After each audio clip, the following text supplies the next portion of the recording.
First cutter. In this chapter, we will focus on the first cutter and watch this person's position. In this run here, I'm going first. I see that I got kind of a duck there, and my horse enters the herd nice and smooth, and my turnback rider holds her position on the wall. Tucker goes in, spots second cow. Again, she holds the position well on the wall. They're turning back. The problem now is I go in to get third cow, and I don't see where it's at. I go in soft to control the splash, but I still can't find the cow. I know it's on that left side, so I just start to box it. And I think what happens here is I should have just hesitated another second, and I shot that dirty cow down the center. Tucker should have had it, but ultimately I believe it was my fault. Second cutter. In this chapter, we will focus on the second cutter and watch that person's position. This run here, Gail's going first, or Julie's going first, Gail's going second. Dan will be the turnback rider.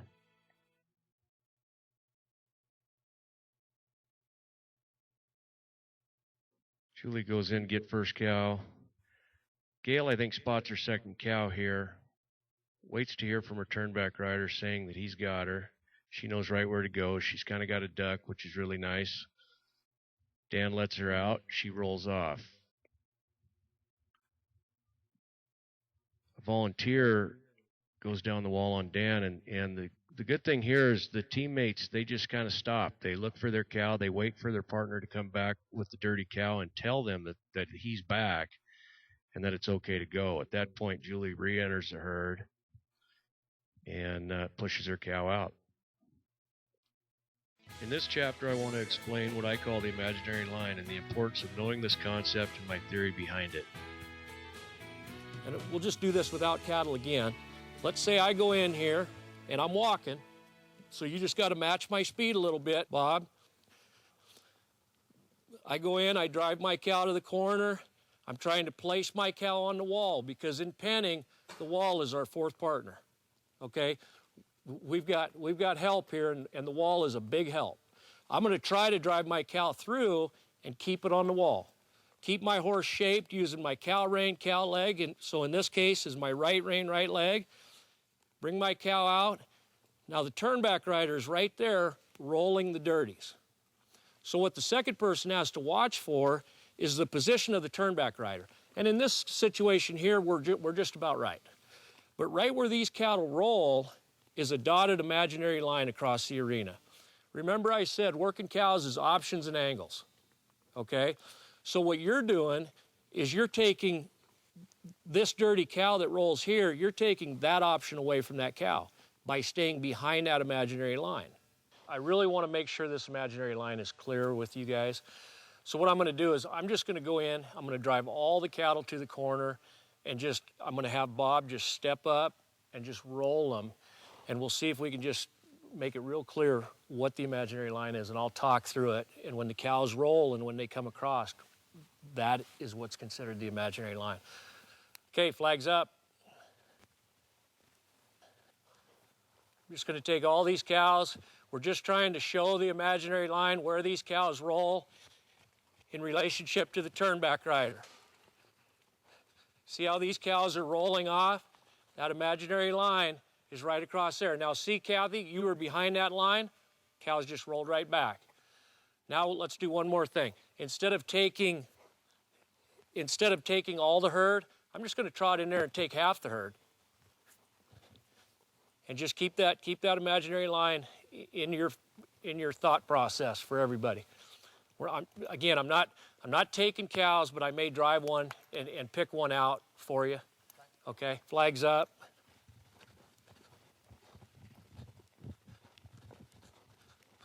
Let's take this 0 right here. Just kind of keep that cow on the wall position. Did you guys see where that imaginary line was? Did you feel any pressure at all there? They just wanted to roll right back, just simply because you were behind that imaginary line where the cows are rolling.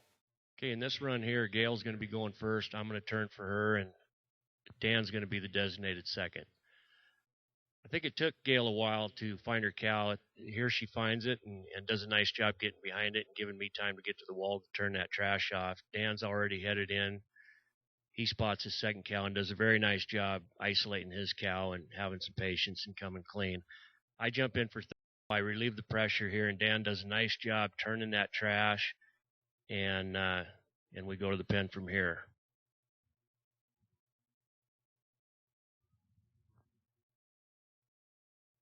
The goal of this drill is to bring 3 good cows down to this end. We're not going to take them to the pen or anything, but we've got no dirty cows, okay? Bump the off wall, close that gap, find that line. Okay, flags up. 4, 4. All the way to the wall, Bob. You see the dirty cows on the wall? Make me push it by you. Nice job. Now I go to the off wall. Do the same thing, bump the off wall. Take on that 2. Ride where that 2 is, Bob. Perfect. Okay, I hear my turn back rider say go.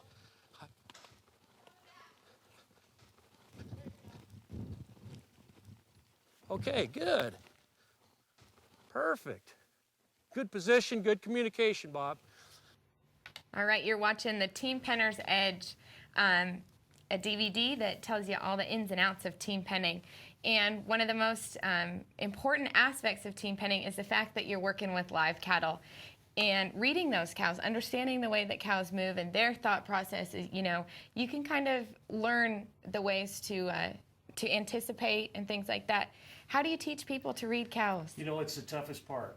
It's absolutely by far the toughest part. The best way to do it is on foot. Oh, okay. Believe it or not, the problem is people don't bring their tennis shoes to the clinic. But a lot of times we'll get on foot. You know, basically what it is, you know, shape on a horse, shape on a cow with your horse is basically having the eyes of your horse on the part of the cow that you want to affect. Okay. Teaching, you know, the hardest thing for me is to have people every time they enter the herd, think about what they're doing to get the reaction they're getting. Because that's really ultimately how they're going to learn how to read a cow. It's not something that you just put on paper because every cow is different. Right. You know, I teach cows are herd animals. You know, in theory, one cow's not going to want to separate from the herd. It's going to always want to roll back. So there's things we do there. But there's always that certain cow that does want to run off. And typically it's not the one you want, but it's tough. And on foot is the best way. All of a sudden you take that horse that might be green on a cow, you take that out, you're using your own energy, you're not having to fight with yourself. You say go, you go, and people tend to learn a little faster. Okay. But we don't want to get ahead of ourselves. You stress the importance, first and foremost, before thinking about the cows when folks come to a clinic. You spend a whole day even in your 3-day clinics on horsemanship. Yeah. So what is so important about building that foundation? Well, you know, it used to be when we did clinics, we did a Friday night chalk talk. And what we found were people were, you know, they were coming in late because they planned on working that day, and we covered, you know, the positions and whatnot. And then we get there Saturday morning and we find out their horse doesn't stop, or their horse is afraid of cattle, or something's going on.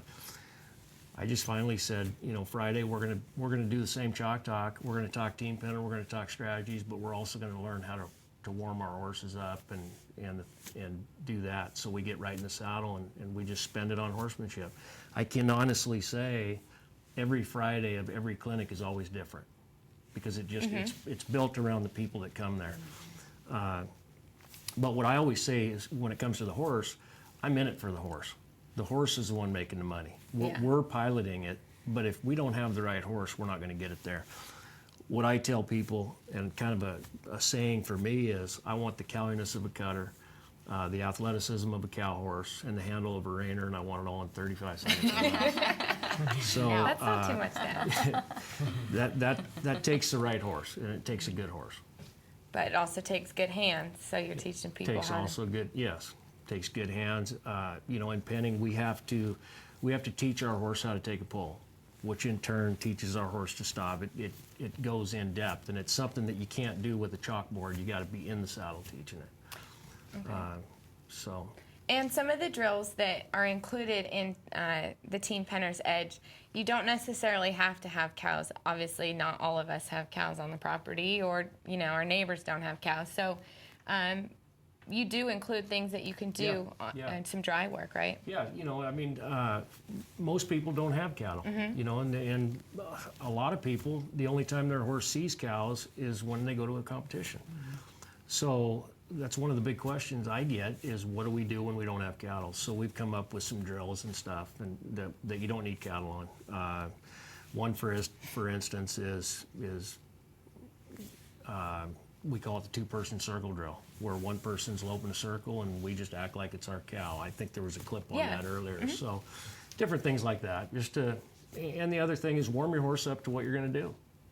We're not going to lope circles out there, so loping circles to me doesn't make a lot of sense. So I warm my horse up a particular way for what I'm doing, and we go through that in the video too. Okay. What are some other parts of the DVD that you felt were important to include? Well, and just kind of finishing up what he said, I know for myself as a beginner penner, you weren't even sure how to ask your horse what you needed to do. Very true, yeah. So by Friday night, at least you had some idea as to how you wanted to get him to shape, and that kind of thing. So I just had a thought on following up that question. How about you? Yeah, and